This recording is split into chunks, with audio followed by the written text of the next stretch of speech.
Bonjour à tous et bienvenue dans cette nouvelle vidéo. J'espère qu'elle vous retrouve en forme. Aujourd'hui, je voudrais voir avec vous ce qui va se passer après le vote de confiance où M. François Bayrou a été désavoué par rapport à son projet en lien aux 44 milliards d'euros, donc d'hier, du 8 septembre. On va prendre un petit peu la teinte de l'ambiance au gouvernement et je voudrais voir si François Bayrou, tôt ou tard, allait rester ou si de toute façon il y avait une clôture de sa vie politique, que Emmanuel Macron accepte ou pas sa démission. On va regarder un peu plus en détail dans les arcanes du temps.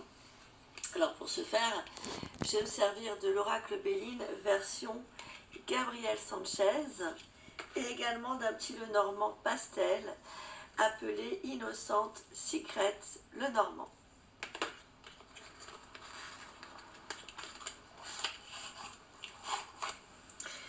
Alors, regardons, je vais tirer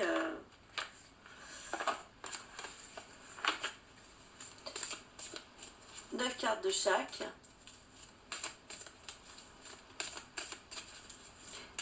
L'avenir de François Bayrou.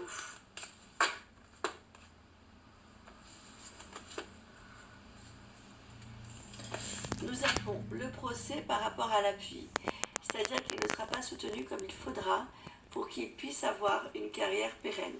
D'autant plus qu'il y a des procès juridiques qui l'attendent, des problèmes judiciaires ordonnancés par quelqu'un de pouvoir.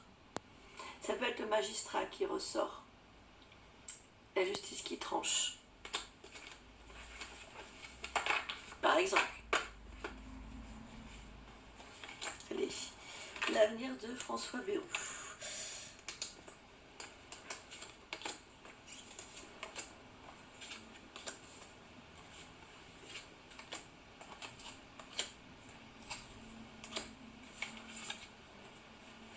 Nous avons un monsieur qui a encore plein de projets en tête, qui a envie d'évoluer encore en politique. C'est la carte avec le ciel bleu et l'échelle, c'est l'équivalent de la carte bleue classique dans l'oracle classique Béline. Nous avons ensuite la table. Des discussions. Envie de négocier. Encore des choses. Mais le passé le rattrape. Alors la table plus l'héritage, ça peut être également des projets du passé qui peuvent revenir autres que celui de 44 milliards d'euros et qu'il essaierait de faire passer pour convaincre le fait qu'il puisse être encore utile utile au gouvernement français. Nous avons quand même quelque chose qui est fragile pour son avenir politique. Au-delà du vote, on sent des deux côtés, du côté de François Bayrou et du côté de ceux qui pourraient travailler avec lui, comme une cassure, un lien de confiance heurté, quelque chose qui ne sera plus jamais comme avant. Il y a eu un avant et un après vote. Il y a eu un avant et un après 8 septembre 2025. Nous avons la stérilité par rapport aux efforts qu'il pourrait mettre en place pour rester en tout cas sur du long terme. Et je répète, quelle que soit la décision rapide d'Emmanuel Macron par rapport à sa démission. Nous avons des pourparlers juste à côté de la stérilité, ce qui veut nous dire que quelles que soient les discussions que François Bayrou pourrait avoir, cela serait stérile par rapport à ses attentes, mais aussi dans l'autre sens par rapport aux attentes du gouvernement.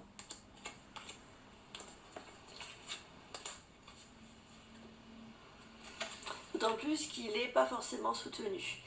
Avec la lame martienne des ennemis, on a vraiment des gens qui essaient de le faire sortir de la scène politique. J'ai bien peur qu'il n'y arrive, vu le contexte environnant des autres cartes que l'on a déjà vues. Nous avons l'infortune sur ses projets et sur son bonheur. Nous avons la stérilité qui est pas loin du bonheur, les ennemis, l'infortune et l'accident. Malheureusement, François Bayrou va quitter la scène politique. À moyen et long terme, il ne reviendra pas, d'autant plus qu'il va être rattrapé par des problèmes de justice assez importants qui viendront un petit peu le contrarier. L'infortune nous parle également peut-être d'une perte d'abondance, ou même d'une perte financière assez importante de mes ressentis. Alors quand je dis moyen terme, bien sûr, c'est pas cette année. Entre-temps, il peut faire l'intérim le temps qu'on trouve un autre Premier ministre, bien sûr. On va regarder avec l'Innocent Secrets, le Normand, mais pareil, hein, en posant la question. D'ailleurs, je vais vous le présenter, ce jeu. Je vais vous le présenter parce que je le trouve très mignon.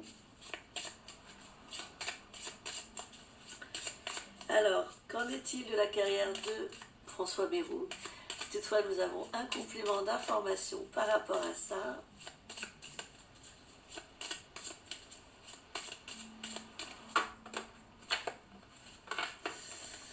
Nous savons que ça va lui briser le cœur. Hein. On a quelque chose qui se termine avec la faux. Et quand on creuse, on a la loi, le changement. Mais on a un changement qui va le préoccuper, qui ne va pas être bon. Mais il va devoir passer par là. Je vais tirer 9 cartes. Enfin, qui ne va pas être bon par rapport à ses projets à lui, j'entends. Vous l'aurez compris, je pense.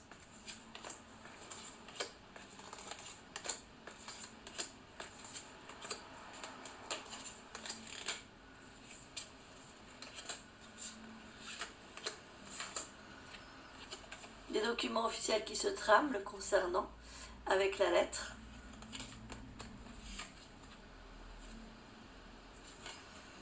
Ça discute, ça jase, nous avons le gardien, hein. Le jardin, pardon. Des difficultés arrivent rapidement avec le monde. Il est vraiment à un carrefour. Plus jamais rien ne sera comme avant de sa carrière professionnelle. Nous avons quelque chose qui s'amenuise, qui s'éteint au fil du temps, au fil de l'eau, avec les rats, les souris.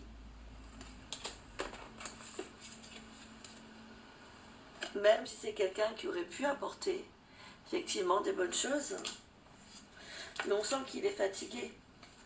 Soleil et souris, c'est sa lumière qui s'éteint, il est déçu en fait. Il est déçu. Il va devoir porter sa croix. Ça va se refroidir. Mais quelque part, ça lui permettra de prendre soin de lui, de se reposer, d'arrêter sa carrière pour s'occuper de ses proches et de lui-même. Donc oui, ça va s'arrêter pour lui à moyen terme. Prenez soin de vous. Moyen terme, c'est pas si loin que ça. 2, 3 ans, 4 ans maximum. Et d'ici là, je pense qu'il aura malheureusement ou heureusement été évincé ou écarté, en tout cas sur un poste moins important de la scène politique. Puis après, on ne le verra plus, puisque je vois vraiment une absence et le désert. Voilà, je voulais vérifier. Prenez soin de vous. À tout bientôt pour de prochaines vidéos. Eh bien, comme prédit, nous apprenons via la presse. Je vais d'ailleurs vous partager en dessous le lien de cet article presse dans la barre d'information de cette vidéo pour ceux qui souhaiteraient le visualiser. François Bayrou se retire du devant de la scène. Pourquoi je ne serai pas candidat à l'approche de 2027? Dans un long entretien au Point, à la veille de la sortie de son livre « Alerte sur la France qui vient », le Béarnais dézingue à l'approche de 2027 était candidat dans le déni du surendettement. Propos recueillis par Adrien Brachet et Nathalie Tchuk, publié le 10 juin 2026. Alors, on va en lire une partie. Nous sommes à peine installés dans son bureau, au siège du Modem, Paris 7e, que François Bayrou nous avise. Ne comptez pas sur lui pour ajouter son nom à l'interminable liste des postulants à l'Élysée. Comme prédit. C'est dit, délaissé de cette charge qui invite à la séduction et aux vaines promesses. Son livre Alerte sur la France qui vient, l'Observatoire, n'offre ni faux espoirs ni formule magique. Vous avez dit qu'il se retirait à moyen terme. Nous allons rencontrer La Falaise, cette éternelle Cassandre de l'endettement, dès les premières pages de l'ouvrage, à la couverture écarlate comme son premier, La décennie des mal appris.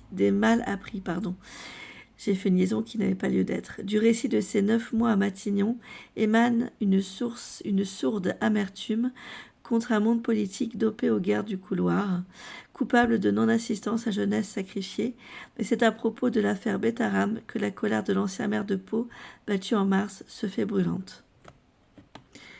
Le moment venu, je réglerai mes comptes, lâche-t-il. Un instant, l'interview s'interrompt. L'un de ses enfants, en train de découvrir le livre, l'appelle. C'est hyper culotté, tu vas te faire démonter. Bayrou sourit. Il en a adressé un exemplaire à Emmanuel Macron.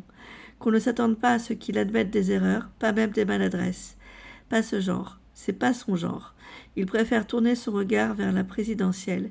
Je vais tout faire pour que les questions vitales entrent enfin dans cette campagne. Il a beau ne pas être candidat, il compte bien une nouvelle fois s'inviter en faiseur de roi. Prenez soin de vous, merci de votre confiance, merci de nos diverses interactions. Je vous dis à très vite pour de prochaines vidéos. Prenez soin de vous, sortez couverts.